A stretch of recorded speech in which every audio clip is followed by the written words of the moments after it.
रोजाना यूपी चुनाव का अपडेट जानने के लिए क्लीन न्यूज यूपी को सब्सक्राइब करना बिल्कुल ना भूलें। तो चलिए जानते हैं आज की 10 बड़ी खबरों को।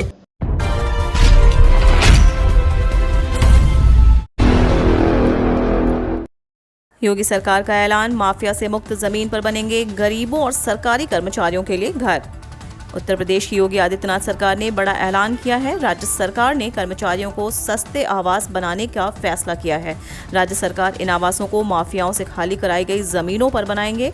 दरअसल राज्य में सरकार ने माफिया डॉन मुख्तार अतीक और बदन सिंह बद्दो के कब्जे से जमीन मुक्त कराई है। वहीं राज्य सरकार ने इसकी तैयारी शुरू कर दी है और प्रयागराज में अतीक अहमद की जमीन पर प्रयागराज विकास प्राधिकरण सस्ते फ्लैट बना रहा है। वहीं राज्य के सीएम योगी आदित्यनाथ ने आवास विभाग को योजना का प्रस्ताव तैयार करने के निर्देश दिए हैं। राज्य सरकार ने माफिया से अपने कब्जे में ली जमीन पर गरीबों के लिए आश्रय स्थल बनाने की तैयारी भी तेज कर दी है। असल में राज्य में माफियाओं ने सरकारी जमीनों और आम लोगों की जमीनों पर कब्जा किया था, लेकिन राज्य में योगी सरकार आने के बाद अभियान चलाकर इन जमीनों को कब्जे से मुक्त कराया गया है। ब्रह्मोस मिसाइल बनाने के लिए 1 रुपए की लीज पर जमीन देगी सरकार। नौनिहालों के यूनिफॉर्म के लिए 1800 रुपए तय। उत्तर प्रदेश की योगी सरकार ने शुक्रवार को रात बैठक कर 4 बड़े फैसले लिए हैं। कैबिनेट ने तय किया है कि प्रदेश में ब्रह्मोस मिसाइल बनाने के लिए सरकार 80 हेक्टेयर जमीन 1 रुपए की लीज पर डीआरडीओ को देगी। इसके अलावा सरकारी स्कूलों के बच्चों को यूनिफॉर्म, जूते, मोजे, स्वेटर, बैग देने के लिए 1800 करोड़ रुपए दिए जाएंगे। यह पैसे सीधे बच्चों के अभिभावकों के खाते में भेजी जाएगी। इसके अलावा 2 अन्य प्रस्तावों में यूपी कृषि निर्यात नीति 2019 में संशोधन के प्रस्ताव, भारतीय डायनामिक्स लिमिटेड को रियायती दर पर जमीन उपलब्ध कराने की मंजूरी का प्रस्ताव शामिल है। BrahMos UP defence industrial corridor के लखनऊ नोड में स्वदेशी तकनीक से विकसित होने वाले उच्च तकनीकी की मिसाइल होगी। मंत्रिपरिषद ने राष्ट्रीय सुरक्षा व रक्षा क्षेत्र में स्वदेशी तकनीक के विकास के लिए डीआरडीओ, ब्रह्मोस, रक्षा मंत्रालय, भारत सरकार के पक्ष में 80 हेक्टेयर भूमि निःशुल्क 1 रुपए के टोकन वार्षिक लीज रेंट पर दिए जाने के प्रस्ताव पर मुहर लगा दी है। आज वाराणसी जाएंगे सीएम योगी, पीएम के आगमन की तैयारियों को परखेंगे। प्रधानमंत्री नरेंद्र मोदी 25 अक्टूबर यानी सोमवार को वाराणसी पहुंचेंगे। पीएम मोदी के आगमन से 2 दिन पहले ही सीएम योगी आदित्यनाथ वाराणसी आज पहुंच रहे हैं। आज शाम 5 बजे सीएम योगी वाराणसी पहुंच जाएंगे। वे प्रधानमंत्री की जनसभा स्थल पहुंचकर तैयारियों का जायजा लेंगे। इसके बाद सर्किट हाउस में परियोजनाओं की ओर तैयारियों के बारे में समीक्षा बैठक करेंगे। सीएम योगी प्रधानमंत्री के लोकार्पण से पहली सूची में शामिल कई परियोजनाओं का स्थलीय निरीक्षण भी करेंगे। शुक्रवार देर रात तक कालिका धाम पुल, कोनिया पुल, रिंग रोड पर काम अंतिम रूप देने में कर्मचारी जुटे रहे। वाराणसी पहुंचने से पहले सीएम योगी आदित्यनाथ अंबेडकर दौरे पर रहेंगे। इस दौरान अंबेडकर नगर को सीएम कई परियोजनाओं की सौगात भी दे सकते हैं। डिप्टी सीएम दिनेश शर्मा की सपा को नसीहत। शुक्रवार को देर रात हमीरपुर से लौटते हुए कानपुर सर्किट हाउस पहुंचे डिप्टी सीएम दिनेश शर्मा ने सपा को नसीहत दे डाली। उन्होंने कहा कि समाजवादी पार्टी इस बार चुनाव में वही गलती दोहराने जा रही है जो बीते विधानसभा और लोकसभा चुनाव में कर चुकी है। कांग्रेस और बसपा से गठबंधन कर सपा दोनों ही बार हार की मुंह देख चुकी है। अब छोटे दलों से गठबंधन और नुकसान पहुंचाने वाला है। डिप्टी सीएम ने कहा कि पिछले विधानसभा चुनाव से इस बार भाजपा कहीं ज्यादा सीटों पर जीत दर्ज करेगी। समाजवादी पार्टी को अब विकास याद आ रहा है। भाजपा ने पिछले 4.5 सालों में यूपी सरकार ने वो कार्य कर दिखाए जो विपक्ष सपने में भी नहीं सोच सकता था। मौजूदा समय में विपक्ष को इस बात से ज्यादा परेशानी है कि उनके माफिया जेल में है। यात्रा में उन दबंगों के चेहरे भी दिखने लगे हैं जो 4.5 साल से गायब चल रहे थे। अखिलेश यादव ने किसान की मौत पर किया ट्वीट, सरकार करे मुआवजा का ऐलान। थाना जाखलौन के ग्राम नया गांव निवासी किसान की खाद की दुकान पर 2 दिन से लाइन में लगने के बाद मौत हो जाने के मामले में पूर्व मुख्यमंत्री एवं समाजवादी पार्टी के राष्ट्रीय अध्यक्ष अखिलेश यादव ने दुख व्यक्त करते हुए प्रदेश सरकार से किसान के परिवार को मुआवजा दिए जाने की मांग की है। 1 नवंबर से वोटर जुड़वा सकेंगे अपना नाम। यदि 18 वर्ष पूरे हो गए हों तो मतदाता सूची में अपना नाम जुड़वाएं। 1 नवंबर से संक्षिप्त पुनरीक्षण अभियान शुरू हो रहा है। इस दौरान नया नाम जुड़वाने, संशोधन कराने का मौका है। यदि विधानसभा क्षेत्र बदल गया है तो भी बदलाव करवा सकते हैं। चुनाव आयोग के निर्देश पर इस पर लखनऊ में 1.25 लाख नए मतदान जोड़ने का लक्ष्य है। इनमें 60,000 युवाओं को जोड़ने की कोशिश है। इसलिए चुनाव आयोग अपने स्वीप कार्यक्रम में स्कूल, कॉलेजों के साथ सोशल मीडिया पर भी सक्रिय है। पुनरीक्षण के बीच विशेष अभियान भी चलाए जाएंगे। 7 नवंबर को पहला विशेष अभियान होगा। इसके बाद 13, 21 और 28 नवंबर को विशेष अभियान चलाया जाएगा।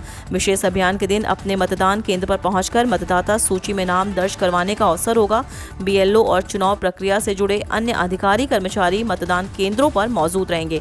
बीती 1 अक्टूबर तक की रिपोर्ट के अनुसार राजधानी में कुल 37,31,183 मतदाता हैं। इनमें 19,94,483 पुरुष और 17,36,502 महिला मतदाता शामिल हैं।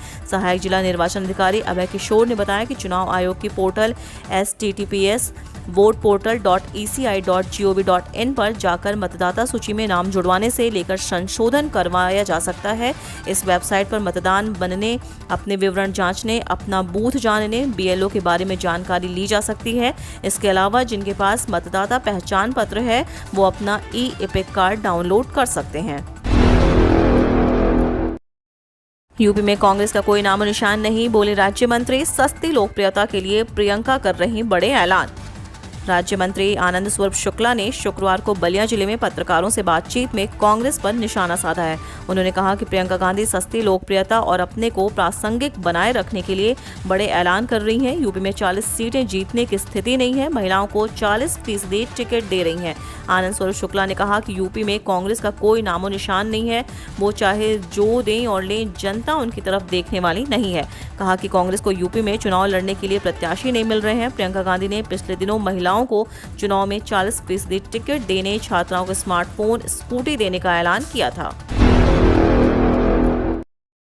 शिवपाल का ऐलान, सरकार बनी तो 300 यूनिट बिजली फ्री, उच्च शिक्षित बेरोजगार को 5 लाख का पैकेज।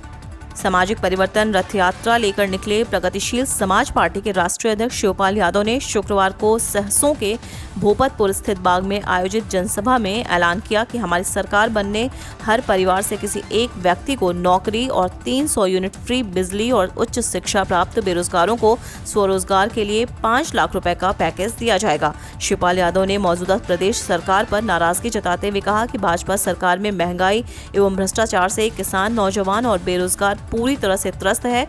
डीजल, पेट्रोल व गैस के दाम आसमान पर हैं। आम आदमी का जीवन कठिन दौर से गुजर रहा है। लखीमपुर खीरी घटना के जिक्र करते हुए कहा कि भाजपा सरकार की बर्बरतापूर्ण कार्रवाई से किसान पूरी तरह टूट चुका है। भाजपा को हटाने के लिए समान विचारधारा वाली पार्टी से गठबंधन किया जाएगा, जिसमें सबसे बड़ी समाजवादी पार्टी हमारी पहली प्राथमिकता है। कांग्रेस के प्रतिज्ञा यात्रा को बाराबंकी में हरी झंडी दिखाएंगी प्रियंका गांधी। हो सकते हैं कई बड़े ऐलान। यूपी चुनाव के लिए कांग्रेस पार्टी आज से प्रतिज्ञा यात्रा शुरू करने जा रही है। लखनऊ से सटे बाराबंकी में प्रभारी प्रियंका गांधी प्रतिज्ञा यात्रा को हरी झंडी दिखाकर रवाना करेंगी। प्रदेश कांग्रेस अध्यक्ष अजय कुमार लल्लू भी रहेंगे मौजूद। बाराबंकी के अलावा आज ही सहारनपुर और वाराणसी से भी कांग्रेस प्रतिज्ञा यात्रा की शुरुआत करेगी।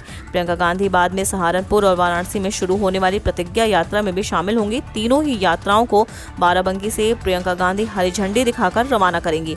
बाराबंकी में यात्रा को रवाना करने से पहले प्रियंका गांधी शिक्षा और नौकरियों में महिला आरक्षण, महिलाओं के लिए मुफ्त शिक्षा, किसान की कर्ज माफी, बिजली के दर आधे करने जैसे ऐलान कर सकती हैं।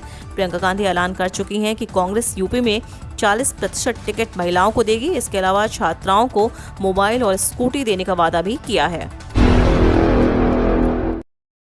मेरठ के किठौर में आज जनसभा करेंगे असदुद्दीन ओवैसी। 4 बीघा जमीन में लगाया पंडाल। मेरठ में शनिवार को असदुद्दीन ओवैसी की जनसभा का आयोजन किया जा रहा है। उत्तर प्रदेश में विधानसभा चुनाव का मिजाज परखने के लिए ऑल इंडिया मजलिस-ए-इत्तेहादुल मुस्लिमीन के प्रमुख असदुद्दीन ओवैसी प्रदेश के दौरे पर हैं। वह शनिवार को यहां मेरठ के किठौर में जनसभा को संबोधित करेंगे। जनसभा के लिए 4 बीघा जमीन में पंडाल लगाया गया है। ओवैसी ने पार्टी प्रचार की कमान अपने हाथों में ले रखी है। ओवैसी किठौर में अल्पसंख्यक बहुल क्षेत्र से चुनावी शंखनाद करेंगे। पार्टी के मंडल अध्यक्ष एवं कार्यक्रम संयोजक मक्कान चौधरी ने बताया कि कोविड नियमों के तहत होने वाली जनसभा के लिए पांडाल तैयार है। दोपहर 2 बजे असदुद्दीन ओवैसी किठौर पहुंचेंगे। बताया कि प्रदेश अध्यक्ष शौकत अली व अतीक अहमद के बेटे अली खान किठौर पहुंच चुके हैं। तो ये थी आज के 10 सबसे बड़ी और महत्वपूर्ण खबरें। अगर आपने अभी तक वीडियो को लाइक और शेयर नहीं किया है तो जरूर कर दें। इससे हमें आपके लिए वीडियो बनाने में मोटिवेशन मिलता है। और आप न्यूज़ को कहां से देख रहे हैं हमें कमेंट के माध्यम से बताना ना भूलें।